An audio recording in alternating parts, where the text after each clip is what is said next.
నల్గొండ మండల్ అనంతపూర్ డిస్ట్రిక్ట్లో ఉంటున్నాను. సో నేను హైదరాబాద్లో ఉన్న కంపెనీలో జాబ్ చేస్తూ ఉన్నాను. నాకు వీక్ ఆఫ్ రోజు నేను MMTS ట్రైన్లోనో సికింద్రాబాద్ నుంచి మేడ్చల్కి వచ్చే ట్రైన్లోనో నాకు ఒక అతను అనేది నా దగ్గర మిస్బిహేవ్ చేయడం వల్ల సో తన నుంచి నేను దూరంగా తప్పించుకోవడానికి నేను ట్రైన్లో నుంచి దూకాను సార్. దూకినప్పుడు నాకు ఏం జరిగింది ఏంటి అనేది అసలు గుర్తుకు లేదు. నాకు నెక్స్ట్ 2 days తర్వాత నాకు మా అన్నని చూసిన తర్వాత తను ఏమైంది అని అడిగితే నేను చెప్పాను సార్ నాకు ఇలా జరిగిందన్న. అంటే తర్వాత పోలీస్ వాళ్ళు వచ్చారు ఇన్వెస్టిగేషన్స్ కోసం.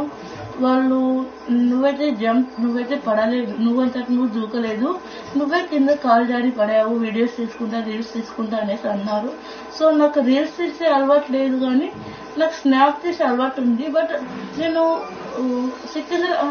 మేడ్చల్ నుంచి సికింద్రాబాద్కి వెళ్ళేటప్పుడు నేను స్నాప్ తీసుకున్నాను తప్ప సికింద్రాబాద్ నుంచి మేడ్చల్కి వచ్చేటప్పుడు నేను ఫోన్లో వీడియోస్ అంటూ ఏవి తీయలేదు.